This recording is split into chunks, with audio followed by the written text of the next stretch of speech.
सियासी जंग में आपका एक बार फिर खैर मकदम है। आज हम जामिया मिल्लत इस्लामिया के करीब वाक़े ये ओखला का इलाका है जहाँ पर ये जमात इस्लामी हिंद का ये हेडक्वार्टर है, जिसमें इस लॉन में, खूबसूरत लॉन में हम यहाँ पर मौजूद हैं। हमारे दरमियान कई अहम शख्सियात हैं और लोग भी बहुत सारे मौजूद हैं। हम देखते हैं कि उनके पास सवाल क्या है। जी देखिए, ये एक आपके सामने बहुत अच्छे से बात रखी है। माइक मैं पकड़ लूँगा, मेरी जिम्मेदारी। पूर्व काउंसलर इशरत जहां साहिबा ने बड़ी खूबसूरती से बात रखी। ये चुनाव जो है वो देश को बचाने का चुनाव है, ये देश का चुनाव है, लोकतंत्र को बचाने का चुनाव है, संविधान को बचाना है। अभी बीजेपी वाले कह रहे थे, अगर जरा सा भी ज़मीर, इरफान भाई अगर जिंदा हो तो आप खुद बताएं देश के हालात क्या पैदा कर दिए। एक ऐसी जमात जिसका कोई ताल्लुक स्वतंत्रता दिलाने में नहीं रहा, बल्कि स्वतंत्रता सेनानियों के खिलाफ गवाही देने में ये लोग सबसे आगे रहे। उसी जमात के नाथूराम गोडसे आते हैं, उसी जमात से प्रज्ञा ठाकुर आती हैं। जिस तरह से ब्रूटल अटैक करके कभी अखलाक को मारा जाता है, कभी जुनैद को मारा जाता है, कभी लिंचिंग का मुद्दा, देश को आज फूट डालो और राजनीति करो, बांट के ये हाल कर दिया, 45 साल पीछे देश को पहुंचा दिया। तो इसमें श्री राहुल गांधी वो पूरे देश में अकेले लड़ रहे हैं और सरकार के खिलाफ किस मजबूती से उन्होंने। और दूसरे सवाल आता है, अभी आम आदमी के जो है साहब बता रहे थे, राहुल गांधी साहब ने बिल्कुल साफ सुथरा तरीके से डाल के दे दिया, कोई लालच नहीं कि भाई हमें गठबंधन से एतराज़। जब अगराज़ व मकासद जुल्म ज़्यादती इतनी ज़्यादा बढ़ जाती हैं, उसका मिसाल देखने को मिला कि आप समाजवादी और बसपा सबको जुड़ना पड़ा। जब जुल्म इतने बढ़ गए सरकार के कि हर जगह जो है लोकतंत्र और संविधान को बचाने पे मसला आ गया, सब लोग खड़े हो गए। तो आज ये सोचिए कि ये इस बात का जवाब दें कि देश को 45 साल पीछे पहुंचा दिया। किसानों के मुद्दों पे गायब, 15 लाख का मुद्दा गायब, रोजगार का मुद्दा गायब, बीमा किसानों का मुद्दा गायब, सारे मुद्दों ने देश को जकड़ रखा है। आज देश की जो हालात कर दी वो किसी से छुपी नहीं है। मेरा सवाल खासतौर से आप पार्टी से है। जैसे 1984 के दंगों में सिखों को इंसाफ मिला और उनको मुआवजा दिया गया, मेरा कहना यह है, ख़ास तौर से अरविंद केजरीवाल के जो नुमाइंदे हैं, कि जो सेलमपुर के लकड़ी के कारखानों में, फैक्ट्रीज़ में आग लगा दी गई थी, उनके लिए इंसाफ की क्यों बात नहीं की जा सकती है? अगर नेशनल स्तर पर अगर बात की जाए तो क्यों नहीं भागलपुर के मुसलमानों के साथ जो ज़्यादती हुई उनको इंसाफ क्यों नहीं मिलना चाहिए? मेरठ के मलियाना के अंदर अगर ज़्यादती मुसलमानों पर हुई तो उन पर क्यों नहीं बात इंसाफ की होनी चाहिए? लेकिन मैं इस बात की मुखालफत का इजहार नहीं कर रहा हूँ कि 1984 के सिखों का मुआवजा या इंसाफ क्यों रहा है, बल्कि दोहरा मापदंड क्यों है। चलिए, मैं भारतीय जनता पार्टी के अलावा तमाम रिप्रेजेंटेटिव से ये सवाल पूछता हूं बात कि जब भी वो यूनाइट होने की कोशिश करते हैं तो मुस्लिम वोट को डिस्प्यूट होने से बचाने के लिए करते हैं, जब लेकिन सत्ता में आते हैं तो उनका रिप्रेजेंटेशन मुसलमानों के लिए कुछ भी नहीं हुआ करता है। आखिर ये दोहरा मापदंड क्यों है? मेरा आप पार्टी वाले से जवाब। वीर जी इधर आओ एक मिनट, तुसी आ जाओ, उत्थे बैठे कल्ले बैठे की कर रहे हो? इधर आ जाओ। हाँ जी, की नाम है तुहाडा? मेरा गुरप्रीत सिंह। कित्थे रहंदे हो? गीता कॉलोनी। इधर की कर रहे हो? ऐसे आए थे देख, मतलब घूमन आए सी, मतलब या तमाशा वेख के आ गए हो? घूमन आए थे। घूमन आए सी? नहीं मतलब किसी को सपोर्ट कर रहे हो या बस आ ही गए हो? नहीं, हम तो शुरू से कांग्रेस को करते हैं सपोर्ट। कांग्रेस को सपोर्ट करते हो? तो यहाँ से तो अरविंदर सिंह लवली साहब खड़े हुए हैं ना, तो आप उनकी सपोर्ट के लिए आए हो? नहीं, यहाँ से अरविंदर सिंह ईस्ट दिल्ली से, हम उनके साथ ही हैं 24 घंटे।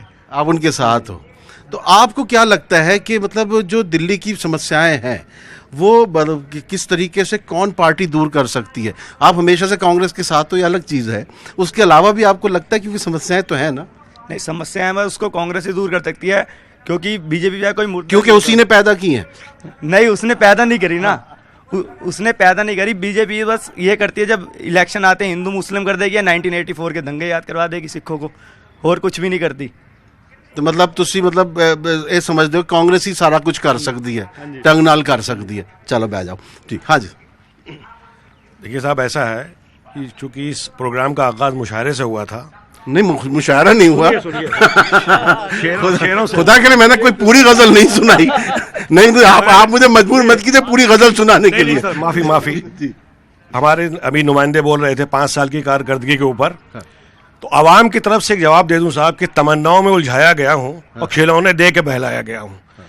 ये जो गठबंधन की आप बात कर रहे हैं कि पार्टी सीट शेयरिंग कर रही है 4, 3, 7, 2, 5, 10, 12, 20 जो भी हिंदुस्तान में हो रहा है, हमारी तो ये उम्मीद है कि एक हिंदुस्तान की जिस दिन अवाम गठबंधन कर लेगी और उसकी ये जो नौजवानों का देश है और ये जो इंस्पिरेशंस यहाँ पे जो उभर रही हैं, उसको नौजवानों की जो इंस्पिरेशंस हैं जिसमें नौकरियां हैं, अच्छी सेहत है, तालीम है, इंफ्रास्ट्रक्चर है, मेरा ख्याल से सारे गठबंधन धरे रह जाएंगे। पॉलिटिकल पार्टीज का अब वक्त आ गया जागने का। चलिए मैं पूछता हूँ इरशाद साहब, जो कुछ हुआ कैसे हुआ जानता हूं मैं, जो कुछ नहीं हुआ ये बता क्यों नहीं हुआ। देखिए, अगर सारा इल्ज़ाम आप इसी तरीके से, जैसे मोदी जी दूसरे अगर लफ्ज़ों में मैं कहूँ कि 70 साल में क्या हुआ, तो आपके शेर से भी मुझे वही बात समझ में आती है अगर इंटरप्रिटेशन करूँ तो। ये मोदी जी वाला चुनावी बुखार जो है वो अब तो चलने से रहा। और अगर बात करें हम कांग्रेस पार्टी की, तो ऐसा नहीं है कि कोई नहीं जानता कि कांग्रेस पार्टी का वजूद जो है वो कितना पुराना है और आज़ादी दिलाने से लेके मुल्क की, मैं कहूँगी कि तामीर से तरक्की तक हर जगह कांग्रेस पार्टी के सबूत आपको मिलेंगे। और अगर आप चाहे लोकतंत्र की बात करें, चाहे आप सेकुलरिज्म की बात करें, आप कोई भी ऐसी बात उठा के देख लीजिए जिसमें कहीं ना कहीं कांग्रेस पार्टी ना खड़ी रही हो, ना साथ दिया हो जुज़ को ज़िंदा रखने के लिए, या कहीं ना कहीं अगर कभी छवि धूमिल होती हुई दिखी हो तो कांग्रेस पार्टी ना खड़ी रही हो, ऐसा कभी नहीं हुआ है। तो ये बातें रखना, मोदी जी की दूसरी भाषा बोलना, चाहे वो शेर के ही ज़रिए है, हालांकि मैं आपका जवाब शेर में नहीं दे पाऊंगी, लेकिन मैं यही कहूंगी कि कांग्रेस पार्टी का कोई भी ये नहीं कह सकता कि आज तक उन्होंने काम नहीं किए या 70 सालों का जो हिसाब, क्योंकि मोदी जी जो है वो सेकंडों में अपनी सेल्फी लेकर और ये बताना चाहते हैं कि सब कुछ हो गया।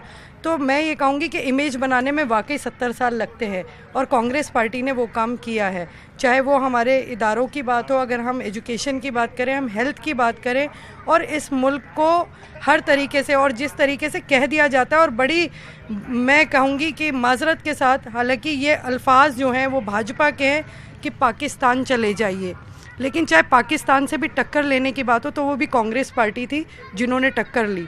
तो ये बातें सारी रखना कि कांग्रेस पार्टी ने क्या किया और उसका हिसाब लेना, ये बिल्कुल। मैं आऊंगा इरफान भाई आपके पास, क्योंकि वो ये कह रही हैं कि कांग्रेस पाकिस्तान से टक्कर कांग्रेस ने ली, जबकि आप तो वो पुलवामा के बाद आप ही खाली गए हैं लगता है, लेकिन उन्होंने सवाल आपसे पूछा आपसे जी। हाँ, तो पहली बात, उन्होंने सीलमपुर के लकड़ी के कारखानों की बात करते करते और भी कई नाम गिना दिए, मलियाना, भागलपुर के दंगे। मुझे लगता है इशरत बहन उसका जवाब ज़्यादा अच्छे से दे सकती हैं, वो सवाल इधर नहीं होना चाहिए। दूसरी बात रही कि इस सरकार के पास, जैसे बार बार ये कहा जाता है बहानेबाजी, एक चीज़ 1992 से जब से दिल्ली असेंबली बनी तब से था एंटी करप्शन ब्यूरो, वो तक इस सरकार से छीन लिया गया। अब ये बताए कोई मुझे कि जिस सरकार के पास अपना पुलिस प्रोटेक्शन तक नहीं है, वो किसी की चीज़ की पैरवी कैसे कर सकता है। इसीलिए हम दिल्ली में सिर्फ और सिर्फ एक मुद्दे पर लड़ रहे हैं, वो है पूर्ण राज्य। जिस दिन हमें पूर्ण राज्य मिलेगा, पुलिस हमारी होगी, ऐसे किसी भी तरीके की जो भी चीज़ें हुई हैं, चाहे वो किसी भी धर्म या जात के साथ किसी भी तरीके की गलत चीज़ें हुई हैं, उन सब चीज़ों का फैसला इंशाल्लाह आम आदमी पार्टी बहुत मजबूती के साथ करेगी। आम आदमी पार्टी ने बिल्कुल शुरू में 2013 में ही वादा किया था कि बटलाव एनकाउंटर की जुडिशियल प्रॉब वो करवाएंगे, और हम यहाँ ओखला में उसी इलाके में बैठे हैं जहाँ के लिए उन्होंने वादा किया था। उन्होंने एसआईटी, तो सिख राइट 84 सिख राइट के खिलाफ एसआईटी उन्होंने गठन किया, उसका बनाई, और उसका नतीजा भी आया, और हम उसका वेलकम भी करते हैं। लेकिन बटलाव एनकाउंटर पे वो बिल्कुल खामोश हो गए। वो जो सीलमपुर के लकड़ मंडी की बात कर रहे हैं उसके बारे में बिल्कुल खामोश हो गए। बिल्कुल सीधी बात है, वो मैंने कहा कांग्रेस हो या आम आदमी पार्टी हो, बीजेपी के नक्शे कदम पे चल रहे हैं, बीजेपी को पाल रहे हैं। इनका माइनॉरिटी से, अकलियतों से, मजलूमों से, मजदूरों से कुछ लेना देना नहीं है, सिर्फ इक़्तिदार की सियासत कर रहे हैं। अदरवाइज बटलाव एनकाउंटर इन्होंने इसका प्रॉप भी करवाया होता। जी शायद मैं आऊँगा। देखिए, पिछले 70 साल में कांग्रेस पार्टी का तोहफा इस मुल्क के मुसलमानों को ये है कि मुसलमान दलितों से भी निचले स्तर पर चले गए। ये जस्टिस सच्चर की रिपोर्ट है, मैं नहीं कह रहा। कांग्रेस का एक बहुत बड़ा इतिहास रहा है, इस कदर रहा है कि बाबरी मस्जिद हो या कोई भी और चीज़ें हो, सारे के सारे इनाम हमें कांग्रेस ने दिए हैं। अभी 4 साल पहले जो पार्टी दिल्ली में सत्ता में आई, इस ग्राउंड पे आई कि साहब कांग्रेस ने आपके साथ कुछ नहीं किया है, हम आपके लिए बहुत कुछ करेंगे। दिल्ली में 650 कब्रिस्तान में से 129 बचे हैं, सब ये लोग इन्होंने खुर्द-बुर्द कर दिए। दिल्ली में हमने जो 990 वक्फ प्रॉपर्टियाँ खाली करवाने के ऑर्डर्स करवाए हैं, 2015 से लगातार हम लड़ रहे हैं कोर्ट के अंदर, अभी तक सिर्फ 8 प्रॉपर्टियाँ ये लोग खाली करवा सके हैं। इस तरह की बहुत सारी चीजें हैं जो कि आप पार्टी ने हमें दी हैं। आपको लगता नहीं कांग्रेस को इसकी सजा मिल चुकी, कांग्रेस को इसकी सजा मिली है? साथ साथ जो है अहम बात है, कांग्रेस को सजा मिल चुकी है, लेकिन सिर्फ 4 साल के लिए क्या सजा? जिस कांग्रेस ने हमारा अस्तित्व खत्म कर दिया, हमारा वजूद खत्म कर दिया, हाशिए पर ले जाकर डाल दिया, आज भारतीय जनता पार्टी के साथ साथ, जैसे भारतीय जनता पार्टी मुसलमानों की बात नहीं करती, आज कांग्रेस भी कहाँ मुसलमानों की बात कर रही है। अगर ऐसा होता तो कम से कम दिल्ली में एक टिकट तो दिया होता। यहाँ के साबिक एमएलएज ने ये सब बातें उठाई कि साहब एक मुसलमान को टिकट मिलना चाहिए। तो कांग्रेस भी उसी पॉलिसी पर चल रही है। सिर्फ फर्क इतना है, एक गरम दल और एक नरम दल, आपने हिस्ट्री में पढ़ा होगा। यहाँ पर भारतीय जनता पार्टी गरम दल के रूप में काम कर रही है और कांग्रेस पार्टी नरम दल के रूप में काम कर रही है। दोनों एंटी मुस्लिम्स हैं। और चलिए, बहुत अच्छी बात।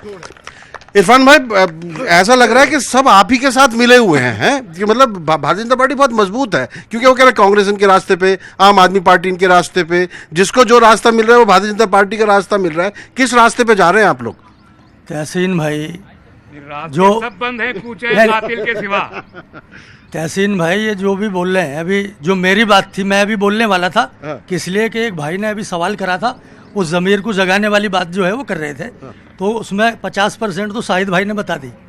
लेकिन मैं जो हासिमपुरा की बात है, मुरादाबाद की बात है, भागलपुर की बात है, जिस तरीके से जो है गोभियों की खेती होती है, इस तरीके से इनके पीरियड में, इनके रिजीम में जो दंगे हुए थे, दंगे हुए थे, वो कह रहे हैं गुजरात जोड़ लीजिए, वो कह रहे हैं अखलाक जोड़ लीजिए, पहलू खान जोड़ लीजिए, जुनैद जोड़ लीजिए, वो कई नाम और इनको याद आ रहे हैं। पहले सुन लीजिए और वो काउंटिंग कर लीजिए।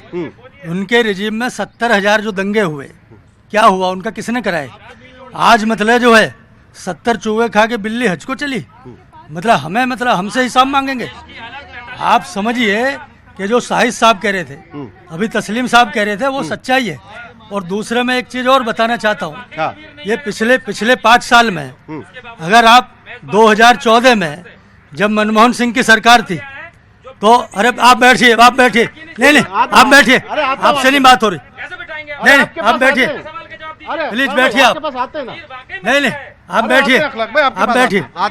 तो आप 2014 में जब मनमोहन सिंह की सरकार थी, तो उस टाइम पर हमारे मुल्क से 1 लाख हाजी जाते थे। 1 लाख हाजी जो है वो सफ़र हज के लिए जाते थे। अगर 2019 में वो कोटा बढ़वा के 2 लाख कर दिया तो क्या गलती कर दी? और 33 करोड़ जो है वो जनधन खाते खुले, उनमें 5 करोड़ अगर अकलियतों के खाते खुल गए तो कौन सी गलती कर दी? तो मैं आपको इतने सारी चीज जो है यहाँ पर गिनाऊंगा, तो मेरे से कांग्रेस के आदमी डिबेट करें ना। नहीं वो ठीक है। वो तस्लीम साहब, जब शाह सलमान आए थे तो उस वक्त वजीर आजम ने उनसे कहा था 25,000 बढ़ाने के लिए, तब 1,75,000 का उन्होंने 25,000 बढ़ाया, वो ठीक है जी। मैं इधर से सवाल ले लूं, लेकिन मुझे ये अब ओखला कॉन्स्टिट्यूंसी पर भी कुछ बात करनी है। यहाँ पर जो लोग खड़े हुए हैं जी, मुझे बीजेपी वाले से पूछना था कि ये बहुत दंगे पे बात कर रहे थे, गुजरात का नाम लेने में इनको पसीना छूट रहा था, क्या अगला टिकट नहीं इनको चाहिए था? पहला सवाल। ठीक है। और दूसरा इनसे ये है कि अभी इन्होंने एक बड़ा जोक मारा कि मोदी जी सिर्फ काम करते हैं। मोदी जी क्या काम किए हैं वो बता तो दें पूरा। विकास के अलावा कोई बात ही खत्म हो इसी इलेक्शन में, विकास फंडा, सिर्फ विदेश घूमना। एक भी मोदी जी बोले तो विकास के बारे में कहाँ बोलते हैं, ये भी नहीं बोल रहे। आप कुछ कह रहे थे? नहीं, मैं तो खैर वो बीजेपी का मामला तो ये है कि एक मिसाल है, ज़माने खल्क़ को नक्कारे खुदा समझो, मगर वहाँ तो दुनिया पूरा हिंदुस्तान चीख रहा है, बाहर के लोग कह रहे हैं, मगर बदकिस्मती ऐसी है कि प्राइम मिनिस्टर पर कोई असर ही नहीं हो रहा है, ना उनकी टीम पर असर हो रहा है। कि अगर हज पर कितने लोग जाते हैं, 1 लाख के 2 लाख हो जाए, 3 लाख हो, उससे क्या फ़ायदा होगा? अरे इतने मुद्दे हैं, ये बताइए उस पर कोई विकास है? कितने वायदे किए इस शख्स ने, किसी का कोई काम हुआ? कुछ काम नहीं किया सिवाय झूठ बोल, बल्कि इन्हीं की लोगों ने देखा कि झूठ का सिकंदर आजम है ये, मुगल आजम है ये, बखुदा। अब देखिए, मगर बहुत अफसोस है कि इतनी बड़ी अल्लाह पाक ने चाय बेचते बेचते मौका दिया, इतनी बड़ी कुर्सी देने पे, तो उसको कम से कम उस पर उसका ही ख्याल कर लेते, उस कुर्सी का ख्याल कर लेते। बीजेपी से तो कोई सवाल ही नहीं है, सवाल कांग्रेस से है कि कांग्रेस ने 70 साल में सब कुछ किया, लेकिन बाबरी का नासूर भी आपकी ही देन है। ये झूठे थे, इन्हें रास्ता आपने दिखाया। 1989 में स्वर्गीय राजीव गांधी जी ने मूर्तियां स्थापित कराई उसमें, तो इस सवाल का जवाब कौन देगा? आप ताला बताइए। खुलवाया, मूर्ति ताला खुलवा के वहां मूर्ति स्थापित करवाने का काम भी राजीव गांधी जी का था सर। मूर्तियां पहले से एक थी। मिनट, एक मिनट, जी जी सुन तो हाँ चलिए अखलाक भाई। हाँ जी देखिए कांग्रेस का वजूद रहा है, लोग कहते हैं 70 साल में क्या किया। All India institute medical, ISRO, UGC, गिनती ही नहीं है हिंदुस्तान को। हिंदुस्तान वो कह रहे हैं बहुत अच्छे, बात कर रहे नहीं हैं, वो कह रहे हैं वो बहुत अच्छे इंस्टीट्यूट बनाए, गांधी जी ने दिए। नहीं वो कह रहे हैं वो बहुत अच्छे इंस्टीट्यूट सब कुछ बनाए, लेकिन उनमें हमको नहीं जाने दिया। वो सवाल इस ऐसा बात नहीं, का है, कांग्रेस- सच्चर कमेटी की बात को कर रहे हैं कि वो उसमें हमको नहीं जाने दिया आपने। इशरत जी ये जो सवाल आपसे हुआ उस पर आपको क्या कहना है? देखिए सवाल कई हुए, पहले तो मुझे बताया जाए कि किसके जवाब देना है, कौन से सवाल का जवाब देना है। आपको जो जवाब के लायक सवाल लगता है उसका जवाब दे अगर पहले अगर मैं दिल्ली की बात करूं तो पूर्ण राज्य के दर्जे की क्या आपको ये लगता है कि पूर्ण राज्य का दर्जा अगर नहीं था तो क्या शीला दीक्षित जी ने काम नहीं किया? मेरे यहाँ पर आम आदमी पार्टी के सपोर्टर भाई भी बैठे हुए हैं और बीएसपी के भी बैठे हैं। क्या कोई भी ये हाथ खड़ा करके कह सकता है कि शीला जी ने कभी बहाने बनाए कि मेरे पास पूर्ण राज्य नहीं है? क्या उन्होंने काम नहीं किया? नहीं। देखिए आप बायस होके ऐसे हाथ हिला के नहीं कह सकते। देखिए प्रत्यक्ष को प्रमाण की जरूरत नहीं है। अगर आप ये कह रहे हैं तो बिल्कुल गलत कह रहे हैं। ये बहानेबाजी नहीं चलेगी। और देखिए केजरीवाल साहब यही तो कहते हैं कि बीजेपी की सरकार थी जब मरकज में, तब भी शीला जी थी, उनके काम हो रहे थे। आप बताइए किसी ऐसी रियासत का सीएम बता दीजिए जिसको कोई आदमी भीड़ में थप्पड़ मार दे और उसके बाद पुलिस में नीचे से लेके ऊपर तक कोई एक आदमी जो है सस्पेंड ना हो, कोई एक आदमी हटाया ना जाए, कोई इस तरह की कोई कहीं पे आप बता सकते हैं ये बात? जी आप क्या कह रहे थे? मैं अर्ज कर रहा था, यह अवाम ने कांग्रेस के ताल्लुक से बहुत से सवालात किए हैं। बाबरी मस्जिद के ये और फिसादात के जो वाकयात हैं वो हैं अपनी जगह, हम मुस्तकिल उठा रहे। दिल्ली में शीला दीक्षित जी 15 साल तक हुकूमत में रही हैं। जो ये कहा जा रहा है उन्होंने क्या नहीं किया, हमने 1998 के में उनको जो मेमोरेंडम दिया था उसमें उनसे कहा था माइनॉरिटीज डेवलपमेंट फाइनेंशियल कॉर्पोरेशन बनाइए, आज तक नहीं बनी। 15 उनके साल हो गए, 4.5 साल अरविंद केजरीवाल हो गए, उनको आज तक नहीं मिली। उर्दू एकेडमी में टीचर्स अपॉइंटेड किए गए, आज भी 350 टीचर्स वहां पर है, उनको रेगुलराइज करने का मुतालबा किया। 15 साल शीला जी चली गई, 5 साल के ये चले गए, आज तक नहीं बना। कितनी हमने ये कहा कि मुसलमानों के इलाके के नजदीक एक वुमेन पॉलिटेक्निक बना दीजिए, 20 साल गुजर गए, किसी ने नहीं बनाया। इसका कोई जवाब है? फिर आप कहते हैं कि मुसलमान पढ़े लिखे नहीं है, मुसलमानों के मोहल्ले के बराबर में आप स्कूल और कॉलेज बनाना नहीं चाहते। उर्दू को आपने कहा कि सेकंड लैंग्वेज बना दीजिए, सेकंड लैंग्वेज बनाया। शीला जी ने कहा खाली बोर्ड पे लिखने के लिए, आज तक एक ट्रांसलेटर किसी डिपार्टमेंट में न शीला जी ने अपॉइंट किया न अरविंद केजरीवाल ने अपॉइंट किया। आप इफ्तार करवाते हैं, उर्दू एकेडमी का जो मुख्तसर सा फंड है उसको लेके आप इफ्तार पार्टी उर्दू एकेडमी के फंड से कराते। अरे गवर्नमेंट ऑफ जो हमारा जो कल्चर का डिपार्टमेंट है उससे कराइए। शीला दीक्षित अपनी जेब से करवाए, अरविंद केजरीवाल अपनी जेब से करवाए। हम खाली इफ्तार खा के हमको एक वक्त का खाना इतना कमजोर और हमको वीक समझा जाता है कि एक वक्त रोटी खिला के ये चीफ मिनिस्टर और ये सेकुलर खुद को कहने वाले पॉलिटिशियन ये समझते हैं कि रोटी खिला के टाल दो मुसलमानों को और इनको किसी चीज की जरूरत नहीं रही। और बाबरी मस्जिद जैसे जितने जुल्म है इस मुल्क में सेकुलरिज्म के नाम पे 70 साल कांग्रेस ने जुल्म किया और उसके बाद उनकी बी टीम के तौर पर तमाम पॉलिटिकल पार्टी सेकुलर। जी पार्टी को आपका नॉमिनेशन रद्द हुआ, आप अपनी जेब का पैसा जो आपने अपने चुनाव के लिए रखा था दे दीजिए, किसी और कैंडिडेट को दे दीजिए, शाहिद भाई को लड़ने के लिए। आप कह रहे हैं कि घर से सूबे का मुख्यमंत्री जो है वो पैसा लगाएगा। बहुत इमेच्योर बात कर रहे हैं आप, एक पॉलिटिकल, आप इतने मेच्योर, इतने लेकिन इशा साहबा ये जो देखिए नहीं वो जो उन्होंने जिस तरीके से कहा हो सकता है वो तरीका सही ना हो, लेकिन ये जो उर्दू एकेडमी के फंड से जो ये इफ्तार कराया जाता है इसके लिए वाकई ये आप उसके लिए कल्चरल जो मिनिस्ट्री है उसका फंड क्यों नहीं आता? क्योंकि वो चला जाता है उर्दू एकेडमी पे, हमने इतना करोड़ दिया, उसमें 40-50 लाख तो इफ्तार पे चला गया। तो वो जो है उर्दू एकेडमी क्यों इफ्तार करवाएगी? कोई आप एक इस्लामिक मिनिस्ट्री बना दीजिए ना दिल्ली सरकार में।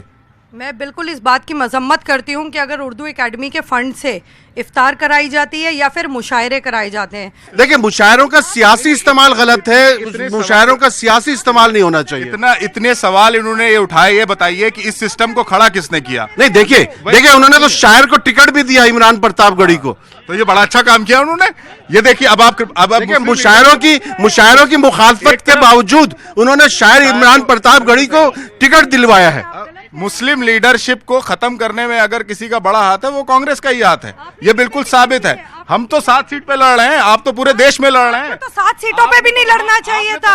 अगर आपको फासिस्ट ताकतों को हराना है, आपको अगर फासिस्ट ताकतों को हराना है, आपको 7 सीटों पे नहीं लड़ना चाहिए था।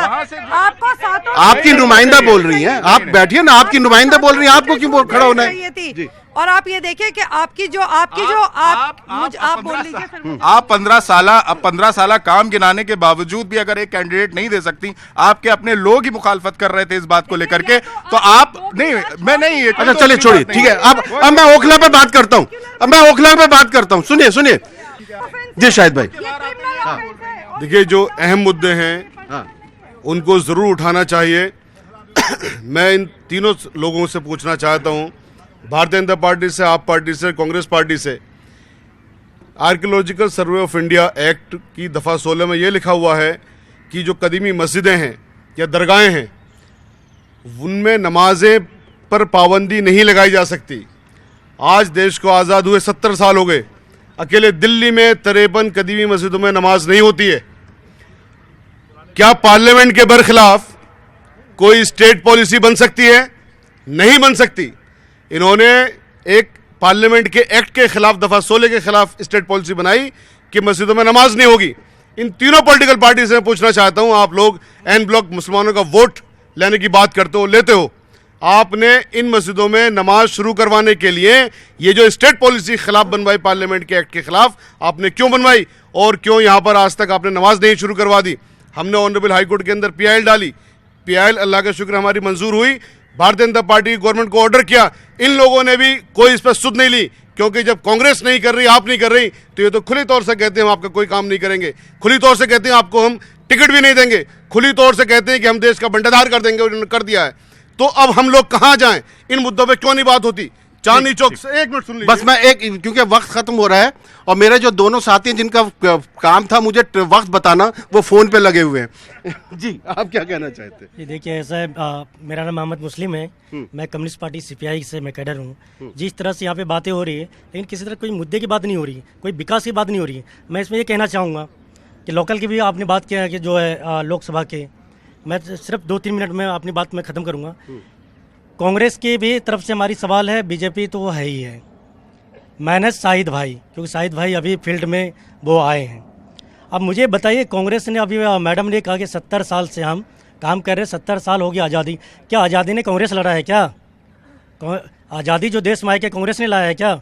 यहाँ के अवाम ने लाया है, यहाँ के मुसलमान ने लाया है, यहाँ के हमारे बुजुर्ग ने लाया है, कोई कांग्रेस ने नहीं लाया। हिंदू ने भी लाया है? नहीं, इसमें सब है। हाँ, तो खाली मुसलमान मत करिए, इसमें सब है। हाँ। लेकिन दूसरी बात, आप यहाँ पे कहते हैं आज़ादी के नाम से आप एक तरफ डराते हैं, दूसरी तरफ जो काम बीजेपी करता है वही काम आप कर रहे हैं। और बात ये करते हैं मुस्लिम को किसी पार्टी ने टिकट नहीं दिया, लेकिन ना कि मुसलमानों को तो खत्म करने में लगा हुआ कोई भी पार्टी, नेशनल पार्टी। आप कम्युनिस्ट पार्टी से ना? मैं कम्युनिस्ट पार्टी का हूँ। तो सच्चर कमेटी की रिपोर्ट तो आपने भी देखी होगी, वेस्ट बंगाल में आप लोगों ने क्या हालत कर दी थी। नहीं, उससे देखिए आप बेस्ट नहीं, बिल्कुल एक्सेप्ट करता हूँ। इसीलिए मैं इस बात को एक्सेप्ट करता हूँ कि जिसके कारण हम इस कडार पे हैं, बंगाल पे।